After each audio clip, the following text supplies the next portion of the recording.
Hello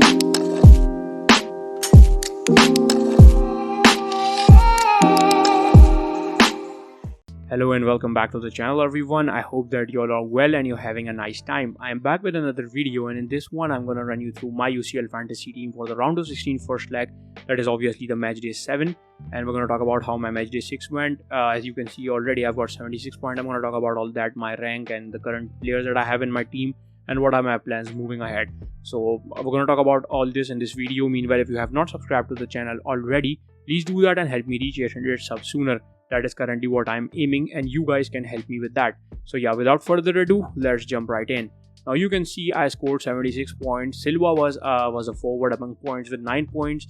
Then it was obviously Kylian Mbappe with 13 points, who is currently injured and might miss that Bayern game.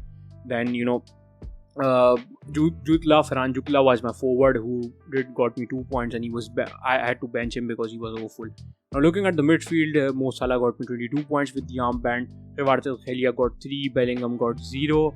Then it was obviously Nkunku with the 14 points, a big differential in that.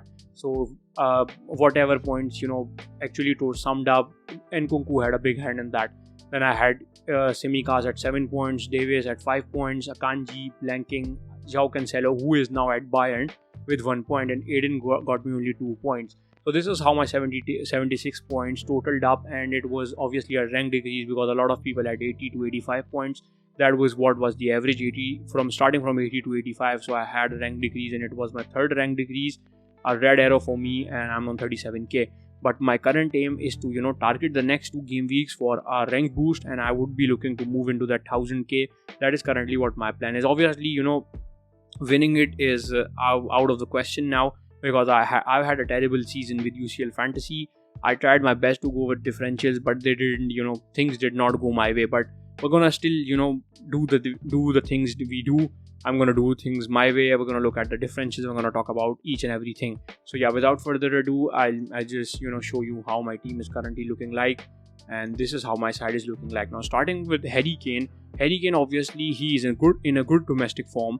We've seen how he has been scoring goals for Spurs, and his UCL Fantasy season has been pretty okay. I mean, he hasn't been one of those top strikers or top-notch players, but he still has got goals. He's got 1 goal, he earned a penalty, obviously he missed 1-2, and he has got 2 assists. So yeah, these are the 21 points totaled up for him. He has got 2 assists and a goal. I mean, that's pretty much alright for the season so far. We've already had 6 match days, this one's 7. They've got a good fixtures against Milan, who are definitely leaking goals. So I would say Harry Kane would be a fantastic striker to go with Milan's bad form, who are conceding goals after goals. So yeah, obviously Spurs are not a good defensive side. They are okay attackingly, but their defense has been awful, in shambles themselves. They conceded 4 goals today versus Leicester, and it was pretty awful. But I think that still Spurs has that attacking advantage, and they would go all out on Milan, who is a weaker side than them currently. Then we've definitely got Erling Haaland. There's absolutely nothing to talk about. The guy who has been an absolute machine. 5 goals, pretty much summed up here. He's got 5 goals this season, and I think that it is alright to move ahead with him, because I think Manchester City are definitely gonna go past Leipzig. Leipzig is in a bad form. They are conceding goals themselves. Then I've got a differential here, and that is Victor Osimhen. And the reason to pick him is that he has got a good domestic form. As you can see, he's got all stars for his domestic form. He's got goals in his previous 3 games. And then we move on to his season so far. In UCL, he hasn't done that good that he is doing in Serie A, but he's still a good potential option, and he has scored 1 goal in 170 minutes he has played. Now we hope that he stays fit, and he could be a good one against Frankfurt. So this is currently how my forward line is looking like. Then we move on to the midfielders. I've got Jude Bellingham against Chelsea, and Jude Bellingham is such a fantastic player, and one of those guys you should target from Dortmund. I mean, Dortmund has a good attacking power. They are not good defensively, but their attacking side is pretty alright, and there are a lot of players, but my favorite is Jude Bellingham, and I think he could be a potential option, and that is why I've gone for him. We've seen Chelsea conceding goals after goals in Premier League. I mean, they've kept clean sheets, but the defense is still not convincing enough to conclude that they are a stronger defensive side. But I think they might end up conceding a goal in this one. So Jude Bellingham versus Chelsea at home could be a good one for Dortmund. and obviously for my fantasy team. Then I've got Vinicius Junior. If Benzema is not performing well, and if you're not targeting Benzema, who else from that Real Madrid side? That is obviously Vinicius Junior against an awful Liverpool's defense. I mean, this is a pretty odd thing to say, but Liverpool's current defense is pretty awful. They are all over the place. They are not defending well. We saw how Wolves humiliated them with the 3 goals they scored. But Vinicius Junior could be another and one of those players who might be continuously hurting that backline that Liverpool has. And in the current form, I think Vinicius Junior is doing pretty alright. He has been doing pretty well in La Liga too. Benzema is having an off season, but he still has 8 goals. Benzema is having an off season considering the benchmark he set last season, but Vinicius Junior is definitely the one you should target, or probably Rodrigo, who is in fantastic form. So if you're talking about Real Madrid, Benzema, Rodrigo and Vinicius Junior are their go-to players, and initially I have Vinicius Junior on my side. Then I've got Leroy Sané from Bayern Munich. I think Bayern Munich are absolutely going to humiliate Paris Saint-Germain. PSG has an awful defense. They just lost to Monaco 3-1, and this isn't something I expect from PSG. I mean, they've got a new coach. They've spent money. They have spent money on their team. The defense is still all right, but they are conceding goals after goals, and this is pretty much awful. And Bayern Munich are a complete powerhouse in attacking terms. They've got the likes of Leroy Sané, Thomas Müller, Choupo Moting, and then Gnabry and Jamal Musiala. So they are a good side, and I personally think that Bayern Munich has an upper hand due to their attack in this game. Obviously, Bayern Munich is struggling defensively too, but like I said, that their attacking powerhouse gives them a good boost, a good advantage over PSG. PSG is totally reliant upon the heroics of Neymar or sometimes Messi, and specifically they are dependent upon the individual brilliance of Kylian Mbappe, who is set to miss this fixture. So a huge setback for them, and obviously we've heard that Lionel Messi might not be available in that fixture too. So it is Bayern is on advantage from every aspect. Now we look at the fourth midfielder, and that is Kvaratskhelia. He is the go-to guy from Napoli. He is a brilliant find and is in brilliant form. A lot of clubs are after him, and look at his UCL season. I mean, he's just 5.9, and if you look at his UCL season, he has got 3 assists and scored 2 goals. And if you look at his domestic form, he's got a goal and assist before that, and did not play twice, probably due to injury. I do not follow Serie A a lot, but I am aware of the table, and Napoli sits on top of the table, and he scored a goal before that too. So he is in a brilliant form. That is why I think Kvaratskhelia should be one of those must-have. And then obviously we've got Riyad Mahrez, who is usually perfect in the UCL and is a good player for the UCL Fantasy. This season he has been pretty awful with the penalties. He has missed 2 penalties, but he's still performing pretty well domestically in the Premier League. He has performed pretty well. He is scoring goals. He is in a good rhythm, and better than Grealish or the likes of Kevin De Bruyne, who are struggling to keep the ball, who are struggling to give those assists. Riyad Mahrez is someone who is among chances, who is trying his best to score goals. And looking at his season, he still got 2 goals and 1 assist under his tally. So these are how my 5 midfielders are looking like. Now the defense, I'm going to talk about each and everyone in that too. But know that my defense is probably going to change. I'm not pretty much sold on the defense for now.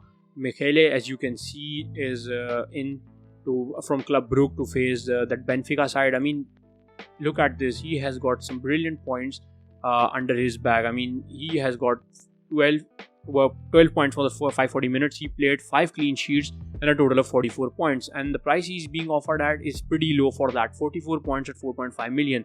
So I thought, why not? Let's just bring him in.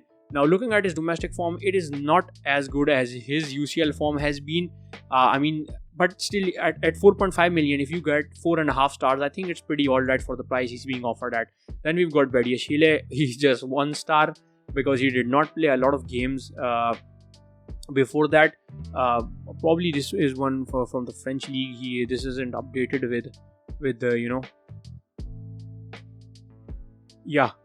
his Chelsea form hasn't been updated. He has got only 2 clean sheets, or 2 clean sheets for him from Badiashile from Chelsea. But I think he's pretty cheap, and he's nailed to start. And if he starts, so far he's nailed to start, and if he starts, I think he could be a good one if they keep a clean sheet. But as I said, he's just a bench filler for now, of 4.5 million. I haven't found a better option, and I think that Bellingham alongside Dortmund might be scoring goals in that game, more than one goal, because Chelsea is not defending pretty well. They have good defenders, they have a good team, but their defensive form and defensive shape is not alright. They are totally dependent upon the heroics of Thiago Silva and Kepa. If I have to be precise and clear, they are dependent upon Thiago Silva and Kepa a lot. We move on to Grimaldo. Obviously, these two are still bench fillers and team fillers for now. I'm gonna consider other options. But Michele definitely at 4.5 million. I think he's alright, but Badiashile is definitely not gonna stay in my side as of now. Then I'm gonna take you to Grimaldo, who is an attacking wingback. We've seen him assisting, we've seen him scoring. He's got 2 goals. He has 2 assists. So I think Grimaldo is one of those attacking wingbacks, and he's just 5.3 million. I mean, if you look at others, João Cancelo, he has a similar case, but he is 6.7 million. Then there is at 6.4 million, I think that there is Alphonso Davies, Reece James above 6 million. But Grimaldo is pretty set under that 6 million value, and he is value for money at 5.7 million. We might not see a clean sheet, but what is expected of Grimaldo are the attacking returns. And similar is the case with João Cancelo, who has been among the attacking returns since he's joined Bayern. He has got 2 or 3 assists since he's joined Bayern. Correct me if I'm wrong, obviously, in the comments. Probably 3 or 4 assists, or probably 2 or 3 assists. That is currently his tally, but I know he has been among the assists so far for Bayern. So yeah, it is updated. As you can see, he has got 2 assists so far for Bayern, and he got the one in that DFB Pokal game. And Perez is definitely not playing well defensively. We've already seen that today versus Monaco, where they conceded 3 goals, and that was pretty awful from them. Then we look at another defender, and that is Dumfries. He's definitely in for the clean sheet. I think that there might be a clean sheet in that game, as Inter are pretty alright, a pretty balanced side. I think they might keep a clean sheet versus Porto at home.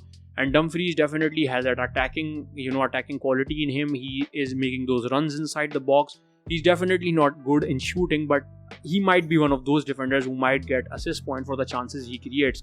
So Dumfries stays in. He's not very costly, under that 6 million mark, so I've just brought him in for 5.4 million. Then we've got 2 keepers. As you can see, we've got Foster. I'm talking about Foster. He is set to play 2 or 3 games just because Lloris is out. He played today in that 4-1 defeat. So, and look at the price he's being offered at, just 4 million. I think he's pretty alright for the 4 million. If he plays, that's alright. He plays first, and I wouldn't be bothered much from him. And I do expect expect him to make a couple of saves, 3 or 4 saves if I want some more, but he's just a bench filler and team filler for now, and I would definitely hold on to him, because at 4 million I think I'm getting a playing keeper. And when round of 16 ends, we're going to look at some other goalkeeper who is moving ahead in the UCL. Now the other keeper I have is Meret, who has enjoyed clean sheets. They are keeping clean sheets in their current form, in their domestic form. You can see a clean sheet, a clean sheet, a clean sheet again, and a clean sheet. So you can see that his domestic form is brilliant. I mean, all-star, then that is definitely something you might consider before bringing a player in. Only 6 goals conceded, 8 points for the 2 clean sheet. He has got 17 shots saved and total points of 22.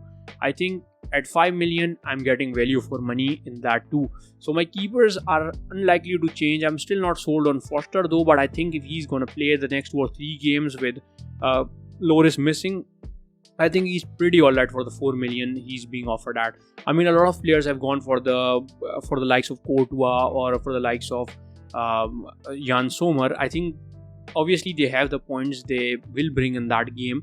But the thing is that they are still, big sides playing against sides that are not attackingly weak. I mean, Liverpool can score a goal, and similar is the case with PSG. Now, those keepers are obviously expensive. I buy them, and they end up conceding a goal. It would definitely be, it would hurt. And these keepers were pretty cheap, and if they make those, because I'm not expecting a clean sheet from them. Obviously from Meret I do expect a clean sheet, but I'm not expecting a clean sheet from Foster. Now he brings those attacking, not the attacking, saving points. Sorry, I got excited a little bit. So if he brings those saving points for me, in that particular match day, that would obviously be a big differential for me and would obviously chip in into my total points. So at 4 million, I would say that I'm getting value for money in that thing. But if things do not go my way and Forster ends up losing the clean sheet, I've obviously got merit to quickly switch the keepers. So this is currently how my team is looking like. I would obviously make changes. Like I said, I'm not sold on to my defense as of now. I have Bediashile and Bechele so far to reconsider. Obviously, a couple of changes here and there would be pretty sold on Haaland, Osimhen and Harry Kane. My forwards are pretty solid. I think I'm alright in terms of the forwards, and 90% side with the midfield I currently have. The defense and the goalkeepers are still things I'm still considering. So this is currently how my team is looking like. Let me know what your plans are. Let me know how are you advancing in the UCL Fantasy, and what your current ranks are, and what are your plans for the first leg, and what are the teams you think would go ahead after from round of 16 to the quarterfinals and the semis. So this currently is it from my side. Please do subscribe. Please do like the video if you enjoy the content that I post.